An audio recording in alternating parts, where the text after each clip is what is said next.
Ya, terima kasih pemirsa Anda masih bergabung bersama kami dan kini kita masuki segmen Market Buzz. Hampir seluruh sektor melemah pada perdagangan Rabu kemarin seiring IHSG yang kembali turun ke level psikologis 6.800 dan sektor energi salah satu penyumbang terbesar pelemahan didorong pelemahan tajam saham-saham seperti Medco Energi yang serta PGN atau Pegas yang turun hampir 6%. Adapun harga minyak mentah dunia yang terus melemah hingga di bawah $80 Amerika Serikat per barrel dinilai menjadi salah satu sentimen utama para pelaku pasar melepas saham-saham energi.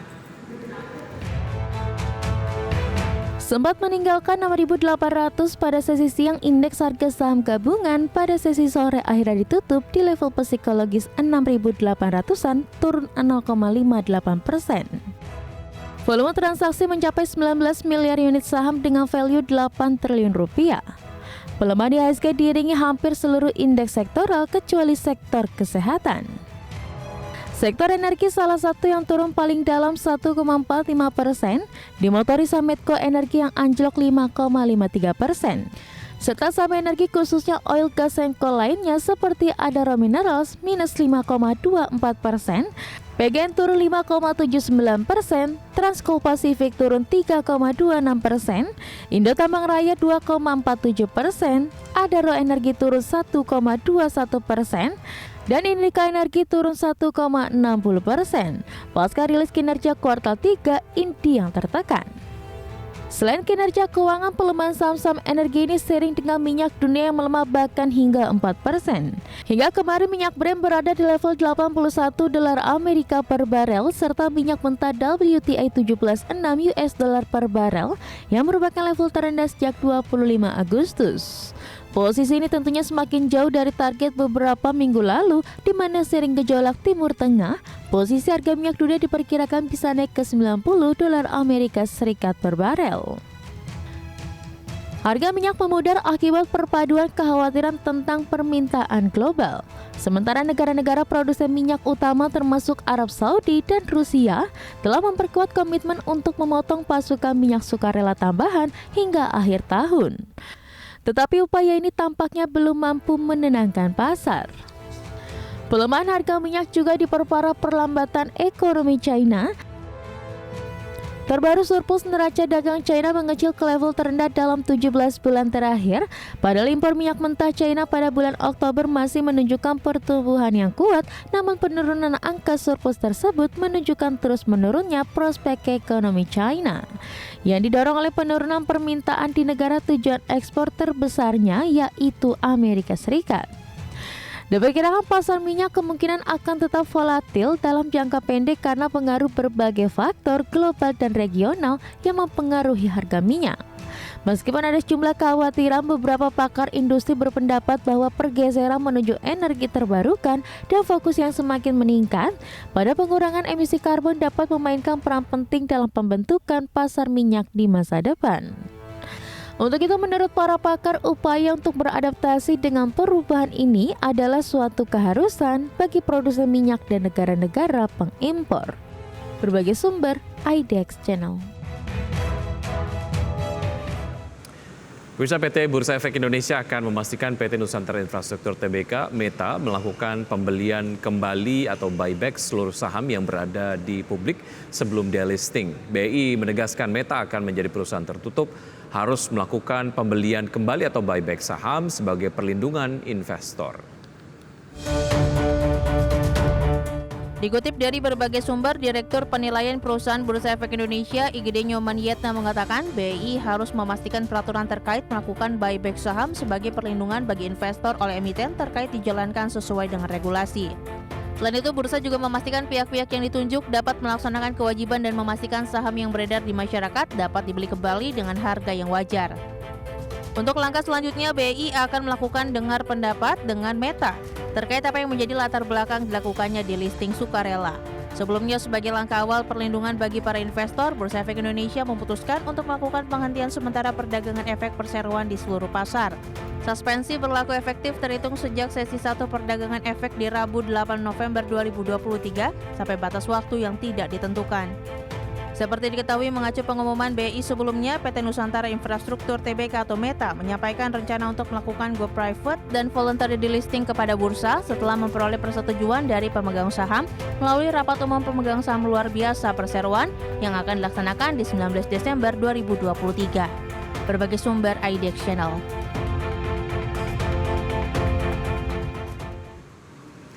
Dan pemirsa, kini kita akan simak market highlight berikut ini. Di antaranya adalah Bursa Efek Indonesia yang menegaskan cari pelaku penyebar hoax mengenai reverse stock GoTo.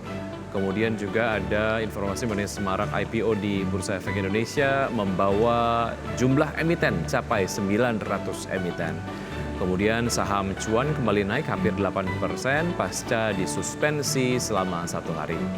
Agenda ekonomi yang menarik untuk kita cermati pemirsa dari Asia ada di Indonesia, ada data soal penjualan retail di Indonesia secara year on year, kemudian juga dari China, ada IHK China secara month on month di bulan Oktober, dan masih dari China ada data soal indeks harga produsen atau IPP China secara year on year di bulan Oktober. Sementara itu dari Amerika Serikat ada data soal klaim pengangguran awal dan berkelanjutan. Lalu kita lihat agenda emiten hari ini, diantaranya adalah ada SKLT yang menggelar RUPS, TSPC, KUM dividen tunai. Kemudian ada BRAM yang menggelar DPS dividen tunai. Hal yang serupa juga akan digelar oleh PBSA. Sementara itu SGER dan juga SIKO akan menggelar ex dividen tunai. Dan berikutnya kita akan simak pembukaan dari Bursa Asia di pagi hari ini, pemirsa. Seperti Anda dapat saksikan di layar televisi, bursa-bursa utama Asia pagi hari ini dibuka mix dengan Nikkei dibuka menguat 0,81%, STI Singapura menguat 0,11%, Kospi Korea menguat 0,24%, dan juga Hang Seng Hong Kong menjadi bursa utama di Asia dengan pembukaan yang negatif melemah 0,2%.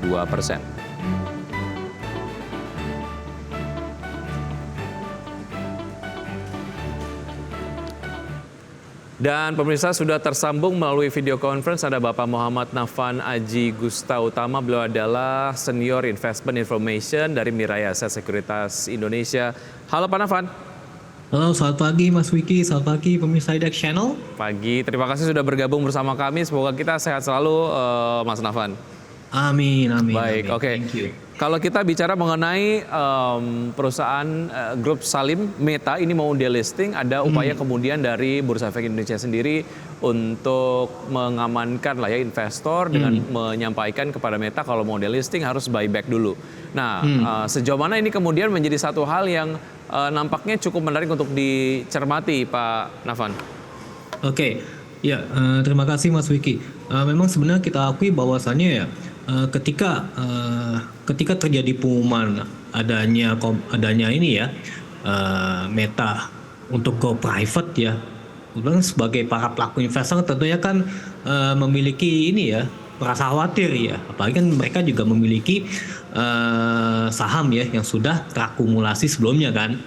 Tapi juga di sisi lain juga kita juga sangat mengapresiasi intervensi daripada Bursa Efek Indonesia ya, agar supaya Meta untuk terlebih dahulu melakukan aksi buyback kembali ya. Jadi nanti ini tujuannya agar supaya bisa terpenuhilah perlindungan investor ya. Jadi tentunya ini juga diharapkan agar supaya bisa mereda kekhawatiran daripada para pelaku investor terkait dengan adanya kebijakan Meta yang akan melaksanakan go private ini. Kalau artinya ini bisa menjadi sebuah intervensi yang bisa di pace ataupun mungkin dilakukan kembali jika kemudian ada emiten yang akan delisting, begitu mensyaratkan kalau mau delisting harus buyback sahamnya dulu yang ada di publik gitu ya. Iya, betul sekali Mas Wiki. Baik. Jadi tujuannya untuk perlindungan investor. Jadi ini benar-benar harus diapresiasi kalau bagi kita. Oke, kalau kita amati ataupun mungkin analisis secara fundamental, upaya delisting dari sebuah emiten ini sejauh mana ini kemudian menjadi tepat atau tidak, ini kemudian menjadi subjektif ya, tergantung pertimbangan dari perusahaan sendiri. Bagaimana ini misalnya dapat menjadi sebuah strategi yang nampaknya juga mungkin positif untuk kinerja perusahaan ke depan? Iya. Sebenarnya kalau misalkan jika saya melihat secara year on year ya, memang kita akui bahwasannya kinerja Meta di kuartal ketiga itu secara bottom line mengalami net loss ya. Padahal di tahun lalu ya di 2022 itu berhasil mengalami net profit ya. Sehingga kalau secara valuasi misalnya secara PE ini Meta ini negatif gitu.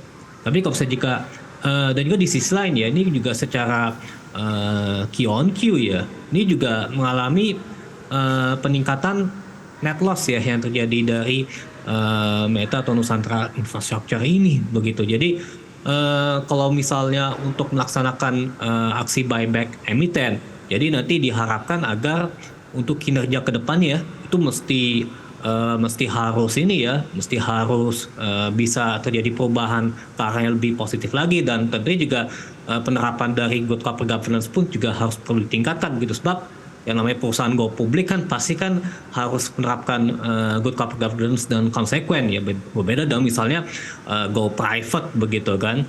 Ya, tapi memang ini setidaknya sebagai salah satu bentuk perlindungan daripada para pelaku investor. Tentunya aksi buyback ini juga bisa diharapkan akan terus menjadi semangat ya bagi Meta agar supaya bisa kembali menerapkan good corporate governance, sehingga tentunya di kedepannya kinerja fundamentalnya bisa menunjukkan tingkat progresivitas yang positif begitu. Baik, mengacu pada pengumuman Bursa Efek Indonesia, Meta menyampaikan rencana untuk melakukan go private dan voluntary delisting kepada bursa setelah memperoleh persetujuan pemegang saham melalui RUPSLB Perseroan yang akan dilaksanakan 19 Desember 2023. Untuk mereka yang memiliki saham Meta, apa yang harus dilakukan, Mas Nafan?